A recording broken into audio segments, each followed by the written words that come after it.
আসসালামু আলাইকুম প্রিয় দর্শক, ঈদ মুবারক। সকলকে ঈদের শুভেচ্ছা জানিয়ে আজকের আলোচনাটা করছি। আমি গতকালকে প্রধান উপদেষ্টার ভাষণ নিয়ে তাৎক্ষণিক একটা প্রতিক্রিয়া দিয়েছিলাম এবং ঠিক ঈদের আগের দিন উনি যখন ভাষণ দিলেন, আমি অন্তত আমাকে প্রত্যাশা করেছিলাম সে ভাষণটা হবে, ঈদ তো একটা আনন্দের ব্যাপার, ঈদ তো মানুষের মধ্যে, মুসলমানদের মধ্যে, কেবল মুসলমান বলি না, আমি সকল জাতির মধ্যে একটা ঐক্যের একটা উপাদান তৈরি করে। ঈদকে কেন্দ্র করে, যেমন আজকে দিন আমি বলি, অনেকে আমাকে ঈদ মোবারক পাঠিয়েছেন মেসেজে, হোয়াটসঅ্যাপে। এর মধ্যে অনেকে কিন্তু আছেন অমুসলিম। তো এটা কিন্তু আসলে সবাই এই দিনটাকে উপলক্ষ করে নিজেদের মধ্যে ঐক্যটাকে, নিজেদের আগে সহমর্মিতাটাকে এটাকে প্রকাশ করে। তো আমিও সেরকম ভেবেছিলাম উনি এমন কিছু বলবেন যার মাধ্যমে আমাদের জাতীয় ঐক্যটা আরো দৃঢ় হয়, কিন্তু উনি করেছেন উল্টোটা। উনি এমন একটা কথা বলেছেন, এমন কিছু কথা বলেছেন যে কথাগুলোর মাধ্যমে উনি আমাদের জাতীয় জীবনে বিভেদটাকে আরো তীব্র করে তুলেছেন। এরই মধ্যে আমি সবসময় যে কথাটা বলি, যে জিনিসটা আমি আওয়ামী লীগ আমলে পুরো 15 বছর ধরে আমি বলে এসেছিলাম, যে আওয়ামী লীগ যে কাজটা করছে এটা ভয়ঙ্কর অন্যায় কাজ করছে। সেটা হলো দেশটাকে বিভক্ত করে দিচ্ছে, জাতিকে বিভক্ত করে দিচ্ছে। তুমি আওয়ামী লীগ করো, তুমি জামাত করো, অতএব তুমি আমাদের লোক না, অতএব তুমি এদেশে থাকতে পারবা না, এই দেশকে তুমি ভালোবাসো না। এই যে তাদের যে একটা তত্ত্ব, একটা থিওরি, এই থিওরিটার মাধ্যমে তারা কিন্তু দেশটাকে বিভক্ত করে দিয়েছিল। সেই বিভক্তির হাত থেকে বাঁচার জন্যই কিন্তু আমরা এই আন্দোলনটা করেছিলাম। এই দেশের সবাই দেশের নাগরিক, সবাই এই দেশটাকে গড়বে।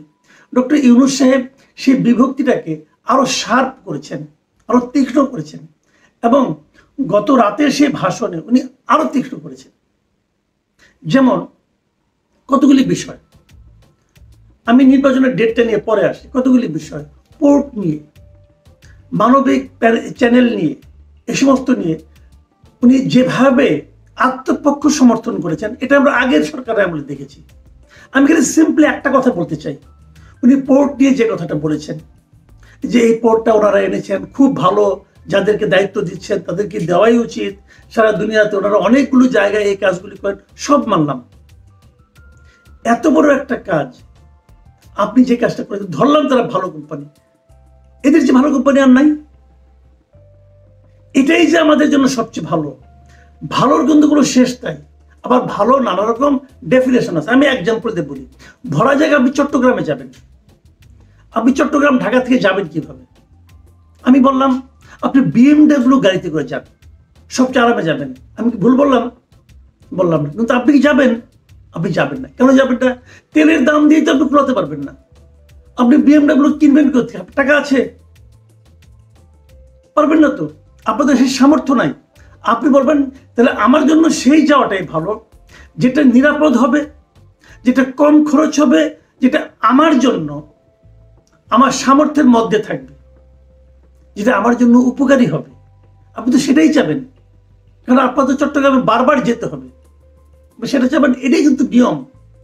তো আপনি যে বেস্ট কোম্পানিটাকে আনলেন, এটা কি কোনো আন্তর্জাতিক প্রতিযোগিতার মাধ্যমে আপনি ঠিক করেছেন? করেননি তো।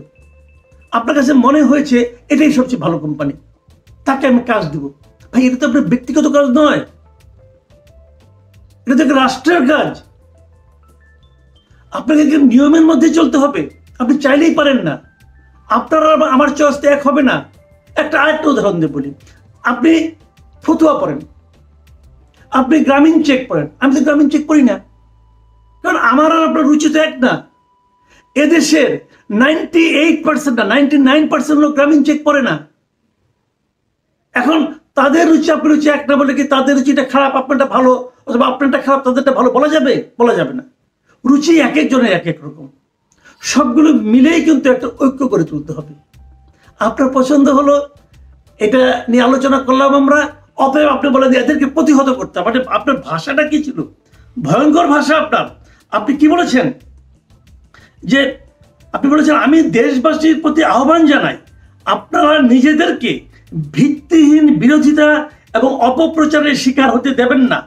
অন্তর্বর্তীকালীন সরকারের বন্দর ব্যবস্থাপনার উদ্যোগে আপনাদের দৃঢ় সমর্থন অব্যাহত রাখুন। যারা বিরোধিতা করছে তাদেরকে প্রতিহত করুন। এটা আপনি বলতে পারেন? এটা বিরোধিতা কে করে নাই? বিএনপি করছে, আপনি বিএনপিকে প্রতিহত করতে বলেছেন। আর্মি করেছে, আপনি আর্মিকে প্রতিহত করতে বলেছেন। আপনি জনগণকে বিএনপি এবং আর্মির প্রতি লেলিয়ে দিয়েছেন। আপনার পকেটে থাকা তিনটা দল, জামাতে ইসলামী, ইসলামী আন্দোলন অথবা এনসিপি অথবা এই ধরনের কিছু খুচরা দল, সংখ্যা যেটা কখনোই মানে 4-5-এর বেশি হবে না, তারা ছাড়া আর সবাইকে আপনাকে প্রতিহত করতে হবে। কে প্রতিহত করবে? আপনার এই দলগুলি প্রতিহত করতে পারবে? আপনারা তো দেশে একটু যুদ্ধ বাঁধিয়ে দিচ্ছেন। আপনার এক উপদেষ্টা বলেছিল মাহফুজ আলম যে গৃহযুদ্ধ হবে দেশে। আপনি তো গৃহযুদ্ধ বাঁধিয়ে দিচ্ছেন না ভাই। আপনাকে কি গৃহযুদ্ধ বাঁধানোর জন্য বসানো হয়েছে এখানে? এটা করছেন নাকি আপনি?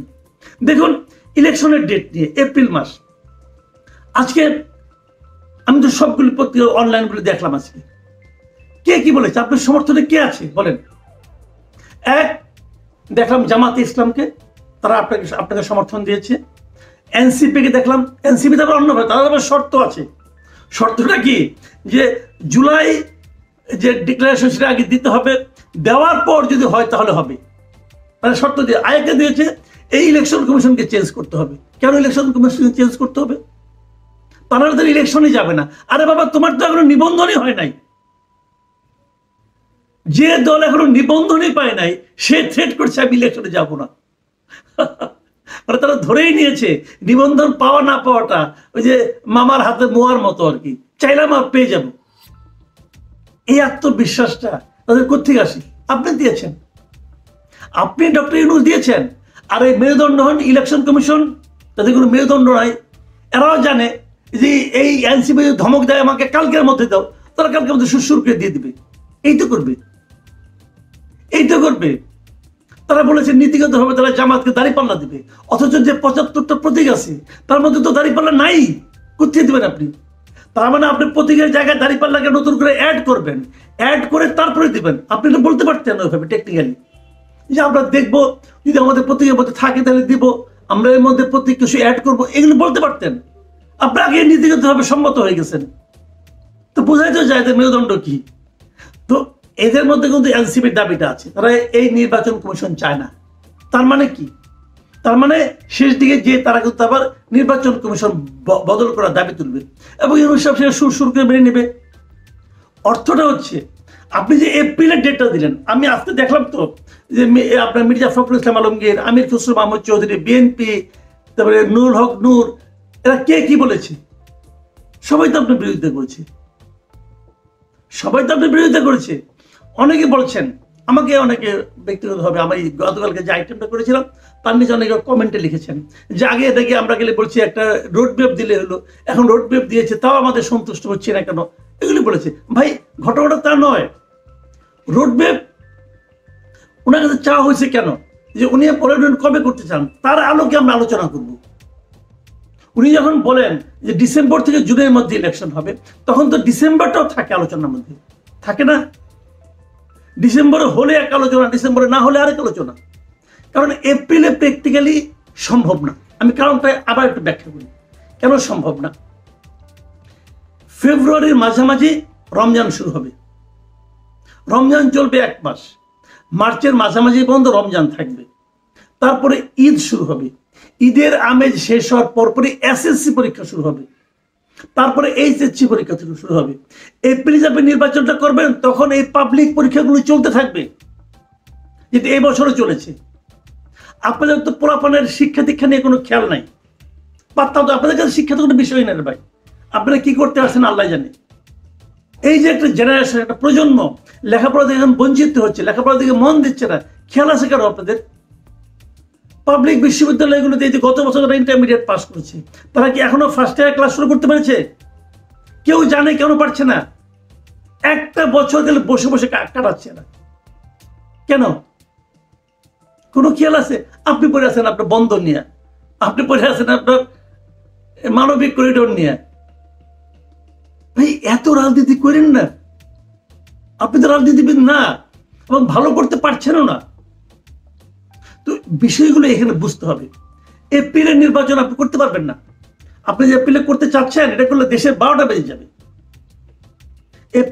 এপ্রিলে বলতো এই বছরের ডিসেম্বরে নির্বাচন না করার অর্থ হলো নির্বাচন আগামী বছরের অক্টোবরে আগে আর হবে না। শেষ মুহূর্তে একটা কারণ দেখে আপনি এগুলো করবেন, এগুলো ঠিক না। দেশকে নিয়ে, সাধারণ মানুষকে নিয়ে, রাজনৈতিক দলগুলোকে নিয়ে এটা করেন না। এই রাজনীতি ঠিক না। আমি জানি না মানুষকে মানুষের প্রতিপক্ষ হিসেবে দাঁড় করিয়ে দেওয়ার মধ্যে কি আনন্দ এই বৃহৎ লোকগুলো পান। এই লোকগুলিকে আমরা বড় মানুষ মনে করি। বড় মানুষদের মধ্যে এই সমস্ত ক্ষুদ্রতা কেন থাকে, এটা আমার কাছে এখনো ক্লিয়ার না। কোনো কারণে ডিসেম্বরে কি সমস্যা এ পর্যন্ত কোনো ব্যাখ্যা করেন নাই উনি। দেখুন উনি কি বলেছেন। উনি বলেছেন বিচার সংস্কার ও নির্বাচন সংক্রান্ত চলমান সংস্কার কার্যক্রম পর্যালোচনা করে আমি আজ দেশবাসীর কাছে ঘোষণা করছি যে আগামী জাতীয় নির্বাচন 2026-এর এপ্রিলের প্রথমার্ধের যে কোনো একদিনে অনুষ্ঠিত হবে।